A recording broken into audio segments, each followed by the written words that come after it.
warahmatullahi wabarakatuh. Saya nak menceritakan tentang jihad. Ramai orang yang beranggapan bahawa jihad mestilah mengangkat senjata, kemudian pergi berperang. Tapi sebenarnya, jihad ini luas dan macam-macam perkara yang boleh kita katakan sebagai jihad. Okey, sekarang saya nak fokus kepada jihad melawan hawa nafsu. Hawa nafsu ini sangat penting untuk dikawal dari pembangunan diri, agama dan negara. Jihad hawa nafsu ini akan berterusan sampai akhir zaman. Kita akan berjihad melawan hawa nafsu ketika hawa nafsu kita diuji oleh Allah. Jika kita takut kepada Allah, automatik kita akan jauh dari kemungkaran dan hawa nafsu yang jahat. Semakin kita kalah dengan hawa nafsu, maksudnya takut kita kepada Allah jauh lebih kecil dari hawa nafsu itu. Dalam Al-Quran, Allah berfirman, Innal insana lafi khusr, yang bermaksud sesungguhnya manusia itu dalam kerugian. Manusia kalau dalam kehidupannya hanya mengikut hawa nafsunya adalah manusia yang sangat rugi, dan untuk mengobati hal ini adalah dengan illal ladzina amanu wa 'amilus solihati wa tawassaw bil haqqi wa tawassaw bis sabr. Yang bermaksud kecuali orang-orang yang beriman dan beramal soleh dan saling berpesan dengan kebenaran dan saling berpesan dengan kesabaran. Dari ayat ini apa yang kita dapat adalah kita hendaklah belajar iman kepada Allah, kemudian sibukkan diri kita dengan hal-hal yang positif seperti belajar agama dan belajar Al-Quran dan segala yang positif. Seterusnya mencari lingkungan yang boleh menasihatkan kita jika kita melakukan kesilapan.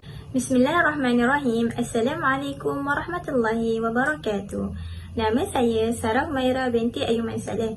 Nombor matrik D20312997. InsyaAllah pada hari ini saya akan menyampaikan sedikit tazkirah tentang jihad dalam menuntut ilmu. Ada sebahagian daripada masyarakat yang menganggap bahawa menuntut ilmu adalah sebahagian daripada sunnah. Walhal kita tidak tahu ada beberapa hal yang mewajibkan kita untuk menuntut ilmu. Sebagai contoh, ilmu fardu ain yang wajib dipelajari dan berdosa jika kita tinggalkan. Ilmu adalah kunci bagi segala kebaikan dan juga pengetahuan.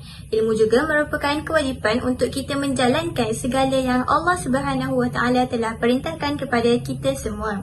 Sabda Rasulullah SAW, menuntut ilmu itu wajib ke atas setiap Muslim. Hadis riwayat Ibnu Majah.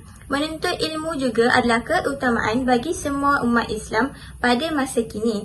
Dengan ilmu, maka kita boleh menyebarkan segala kebajikan, keamanan supaya tidak ada persengketaan sesama manusia.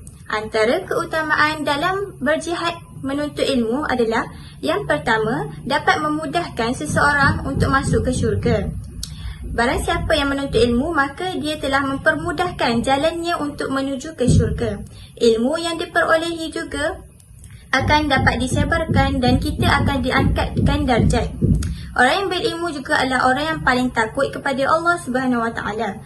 Selain itu, Allah akan memberikan kebaikan dan keberkatan kepada orang yang berilmu di dunia dan juga di akhirat. Rasulullah SAW bersabda, barang siapa yang menuntut ilmu, maka dia adalah keluar berjihad fi sabilillah sehingga ia kembali. Hadis riwayat At-Tirmizi. Sekian daripada saya. Terima kasih. Bismillahirrahmanirrahim. Assalamualaikum warahmatullahi wabarakatuh. Hari ini saya akan memberikan tazkirah yang bertajuk Jihad Melawan Syaitan. Jihad melawan syaitan ini terbahagi kepada dua peringkat. Yang pertama, jihad melawan syaitan dengan membuang segala kebimbangan dan keraguan, iaitu syubhah. Yang kedua pula, berjihad melawan syaitan yang mengarahkan manusia agar memenuhi nafsu syahwatnya dengan melakukan perkara yang mungkar dan maksiat. Yang pertama ni, jihad melawan syaitan dengan membuang segala kebimbangan dan keraguan. Syaitan ni dia akan sentiasa membisikkan kepada kita supaya kita ni ada rasa ragu-ragu dalam setiap perkara ibadah dan perkara baik yang kita nak buat. Contohnya macam kita ambil wuduk, kita akan rasa ragu-ragu, wuduk kita ni dah sempurna belum, dah cukup sempurna ke? Itu syaitan tu dia akan selitkan rasa ragu-ragu kepada kita. Jadi kita kena lawan benda tu. Yang kedua pula, jihad melawan syaitan yang mengarahkan manusia agar memenuhi nafsu syahwatnya dengan melakukan kemungkaran dan kemaksiatan. Syaitan ni kita dah tahu dah, syaitan ni dia sentiasa nak sesatkan manusia. Jadi dia akan sentiasa bisikkan kepada kita supaya kita ni buat perkara yang Allah tak suka. Apa perkara yang Allah tak suka tu? Contohnya melakukan zina, pergaulan bebas antara lelaki dan perempuan, LGBT, rasuah, penyelewengan kuasa ataupun berlaku zalim kepada orang lain, berbuat khianat kepada orang lain. Itu perkara-perkara yang Allah tak suka. Jadi syaitannya akan bisikkan kepada kita supaya kita buat benda tu. Jadi kita ni kenalah berjihad, jihad lawan syaitan, jihad lawan godaan-godaan syaitan tu. Sekian saja daripada saya. Terima kasih. Bismillahirrahmanirrahim. Assalamualaikum warahmatullahi wabarakatuh. Saya Siti Marziah Betul Najib akan memberikan tazkirah mengenai dengan jihad politik. Okey, kita masuk kepada jihad politik. Okey, macam kita tahu kan, politik memang ada kat sebuah negara mana-mana ada kan politik ni. Okey, tapi bagi negara Islam yang mempunyai pemimpin yang tidak bertanggungjawab, menyeleweng, yang zalim ataupun tidak mengikuti hukum Allah dengan sempurna, dengan betul, maka wajib bagi sesebuah negara tu berjihad kerana untuk membetulkan balik kesalahan yang dia buat. Okey, banyak macam kita tahu kan, banyak juga pemimpin yang tidak mempunyai setanggungjawab tu. Banyak je sebenarnya. Tapi kita betulkan, kita bergantikan dengan seseorang yang lebih baik, yang lebih layak, yang lebih yang boleh membantu kita, yang boleh memberikan manfaat kepada kita. Okey. Dan kita pula tak boleh untuk membantu seseorang yang lebih yang seseorang pemimpin yang tak baik tu, tapi kita membantu dengan utamanya, kita tak boleh. Okey, jihad ini ada di dalam sebuah hadis sabda daripada Rasulullah SAW yang bermaksud sebaik-baik jihad ialah memperkatakan sesuatu yang benar di hadapan raja yang zalim. Okey, kerana memperkatakan sesuatu yang benar di hadapan raja yang zalim adalah bertujuan untuk menjadikan sistem pemerintahan sebagai pemerintahan yang terbaik dan lebih adil. Itu sahaja daripada saya. Sekian, terima kasih. Assalamualaikum warahmatullahi wabarakatuh. Hari ini saya akan menyampaikan satu tazkirah yang bertajuk Jihad Menegakkan Agama. Firman Allah Subhanahu Wa Taala yang bermaksud, tidaklah engkau ketahui wahai Muhammad mengenai kisah ketua-ketua dari Bani Israel sesudah wafatnya Nabi Musa, ketika mereka berkata kepada seorang nabi mereka, lantiklah seorang raja untuk kamu supaya boleh kami berperang bersama dengannya pada jalan Allah. Nabi mereka menjawab, tidaklah harus, jika kamu kelak diwajibkan berperang, kamu tidak akan berperang.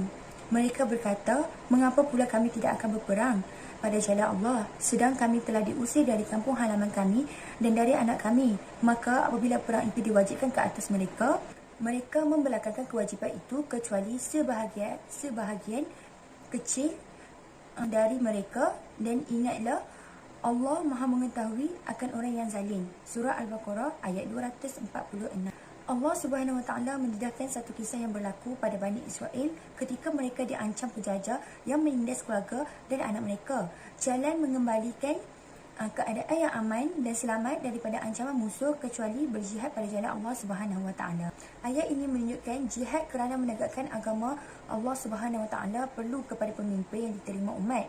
Mana-mana peperangan yang tiada pemimpin yang mampu menyatukan umat seringkali membawa kerugian, sebagaimana nasib menentang penjajah di bawah payung politik sempit akibat mereka rugi dunia dan agama. Al-Quran tidak menyebut nama Nabi ini kerana menyebut nama tidak menambah suatu apa dalam cerita ini. Mereka menemui Nabi mereka dan menuntut beliau melantik. Perbuatan mereka menentukan sifat peperangan itu sebagai peperangan fisabilillah, membayangkan suatu kesedaran keagamaan yang wujud dalam hati dan kesedaran keimanan yang tercetus di jiwa mereka. Kisah dalam Al-Quran disebut untuk memberi peringatan dan nasihat. Firman Allah Subhanahu Wa Taala yang bermaksud, demi sesungguhnya kisah Nabi itu mengandungi pelajaran yang mendatangkan iktibar bagi seorang yang mempunyai akal fikiran. Surah Yusuf ayat 111. Oleh itu, kisah ini disebutkan sekadar keperluan untuk memberi faedah. Di sini kita dapat melihat sifat Bani Israel yang suka memungkiri janji, mengelak daripada ketaatan, enggan melaksanakan tugas, berpecah belah dan berpaling daripada kebenaran yang jelas. Pada masa sama, sifat itu juga adalah sifat setiap golongan mukminin yang belum kuat keimanan mereka. Malah, ia sifat manusia umumnya. Hanya didikan keimanan yang tinggi dan mendalam sahaja dapat mengubah sifat itu. Justeru, sifat itu perlu mendapat perhatian berhati-hati dari pihak kepimpinan dan diberi perhitungan ketika menghadapi jalan perjuangan sukar supaya mereka tidak menghadapinya secara mendadak yang membuat perkara itu bertambah buruk kepada mereka. Bani Israel diwajibkan berperang selepas meminta perkara itu kepada Nabi mereka dan dibangkitkan untuk mereka seorang raja. Namun, mereka enggan berperang dan mengabaikan perintah Allah Subhanahu Wa Taala setelah menyaksikan kekuatan musuh walaupun ada yang mahu menyeberangi sungai bersama Raja Talut. Di hujung ayat digambarkan ramai yang berpaling daripada kewajipan berjihad setelah mereka menuntutnya. Sebelum itu, mereka orang yang zalim terhadap diri sendiri, terhadap Nabi mereka, dan perjuangan yang benar telah dikecewakan mereka. Sedangkan mereka sedar perjuangan benar, kemudian mereka menyerahkan kepada perjuangan kebatilan. Kezaliman menolak jihad bukan hanya terhadap diri sendiri tetapi juga masyarakat dan generasi akan datang. Ini menunjukkan kezaliman kerana menentang usaha keadilan. Pengajaran ayat ini ialah bangsa yang lemah kadang-kadang terfikir untuk melakukan pembelaan dan perlawanan ketika dirasakan perlu.